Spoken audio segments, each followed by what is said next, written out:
Hello,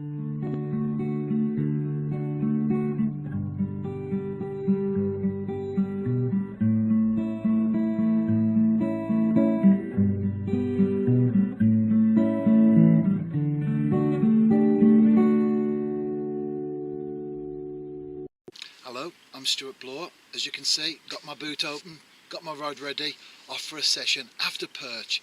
I've been enjoying the outings I've been doing lately after them. They are my favourite species after all. Anyway, I've already had one session already. It was quite windy, so filming in terms of talking during it was always going to be difficult. But it turned out to be a bit of a disaster in a way. I set up, had a couple of casts, then I had a fish, a few more casts later I had another fish. I thought to myself, I'm in for a good evening here, although I only go for about an hour at a time, as you know if you follow my videos. And then disaster struck. Anyway, what was the disaster? I'll let you see for yourself.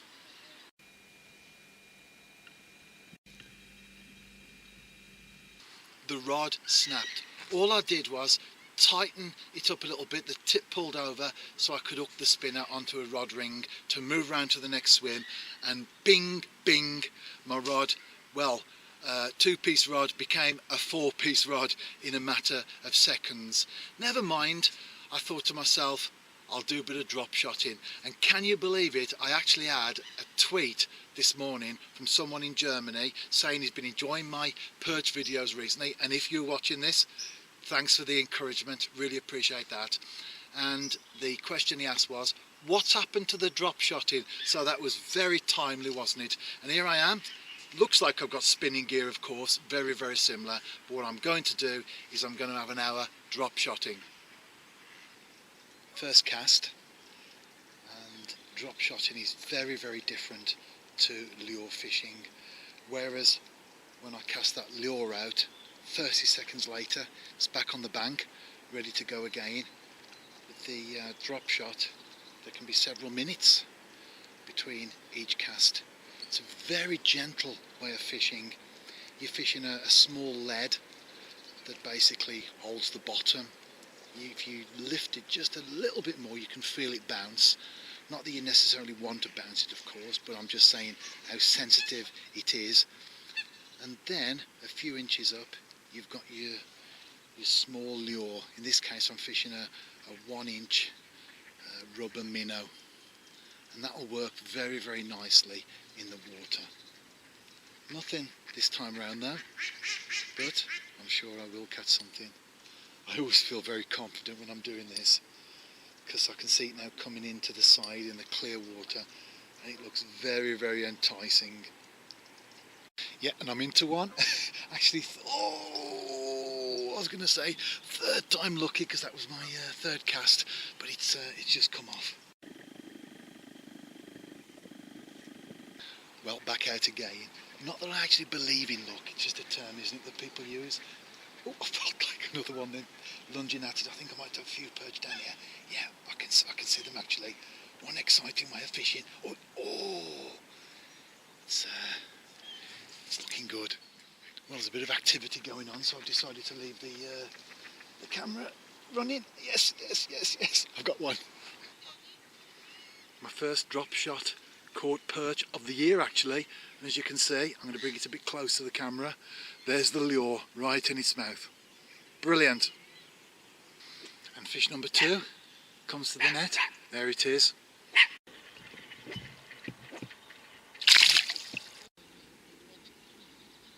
The great thing with this sort of fishing is you can cover a small amount of area and cover it thoroughly, which is why I prefer it to lure fishing in the winter or when the water temperature drops. Because when you're fishing a lure, the fish have to be pretty active really, because they make that split-second decision whether to chase the spinner or not.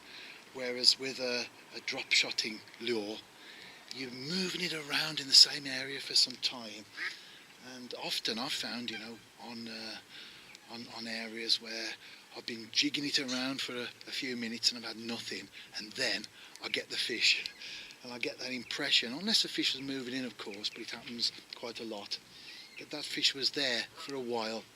It wasn't particularly hungry, but it struck at the enticing lure that was just dancing up and down, jigging up and down in front of its nose. And that's what we're trying to do, aren't we, when we fish for predators? It's not always that they fancy a snack. Sometimes we're actually trying to provoke them into taking our lure, our spinner, whatever it might be.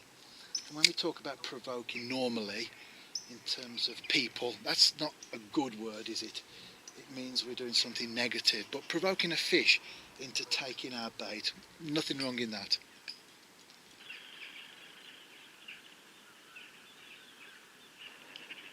Fishing down at the side here, and I'm working the lure in a little spot where I've seen some perch. Right by the edge. In fact, I've got one on now. Brilliant, brilliant. Well, I've cast back out, and I can see more perch. In fact, I'm into another one now. Let's hope I can man this. It feels a nice enough fish. Well, actually, it wasn't as big as I thought. But as you can see, they're cleanly hooked in the mouth. But having said that, all fish are nice, aren't they? And especially perch. I don't know what your favourite is, but what you're looking at right now, that's surely mine. Well, I'm continuing to work a lure in the same area. It's right under my feet. I wish I had someone filming this. You'd see just how close it is, and therefore how exciting it is. If you had somebody zooming in on the action beneath the water, like I got a little clip of the minnow before, it's a little rubber minnow, then you'll see just how exciting it really is, this type of fishing. Oh, I can see a flash. Yes. Oh no, didn't quite connect. That's okay. It doesn't spook them off as much as when you're fishing with a spinner. What I noticed with a spinner is a few casts in the area, maybe half a dozen, and even if you've had a few follow-throughs or a few plucks, it basically goes dead. You're literally thrashing the water, even with a small Mepsaglia. But with this sort of fishing, you're dropping it in gently, you're working the area, no problems at all. Oh, something's around there again. Why haven't I been drop shotting this year so far? I'm really enjoying this. Actually, I'll tell you why. It's because there's 101 other different things that are all competing for my time. Not only methods, but venues and species. And I fish a lot, more than the average angler really, there's no doubt about that. But even then, I'm always having to leave things out. Whenever I go fishing, it's always a case of, well, what do I not go for? Oh, I've got fish down there. And that's the point I'm making. You can work that little lure a lot longer in the area with a drop shotting setup than you can with a spinner. Anyway, I'm really enjoying this. Another one bites the dust, and this is quite unusual in the sense that, I don't know if you can see there, it's actually took the lure right into its mouth, well inside. So for that, I need the forceps. Back again at the lake, and while I get my boots on, here's a short clip for you of a couple of sessions that I've done this week.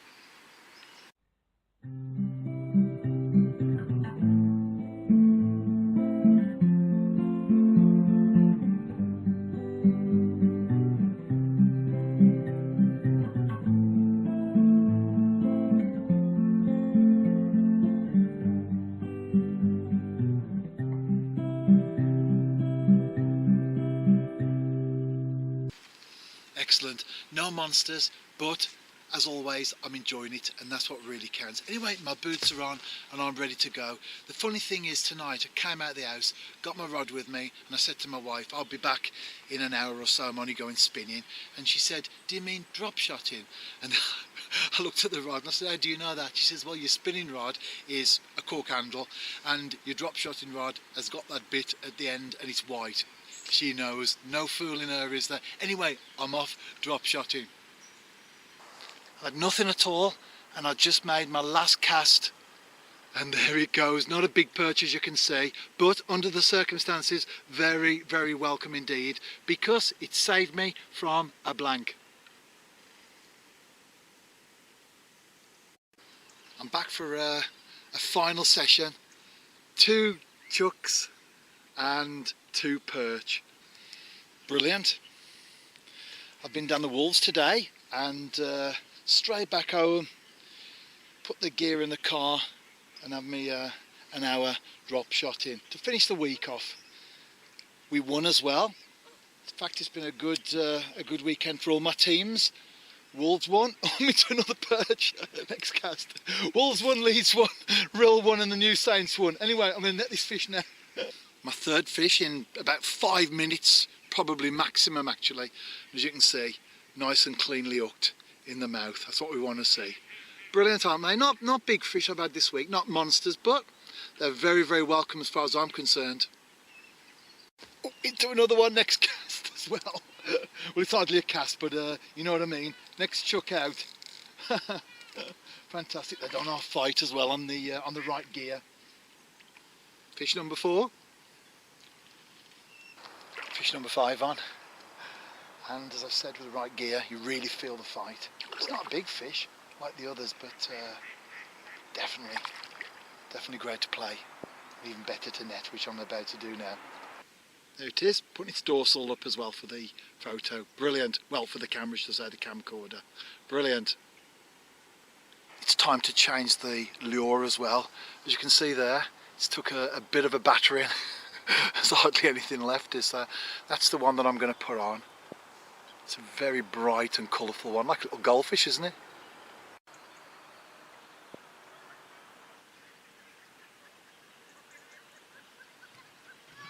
There you go, another nice perch.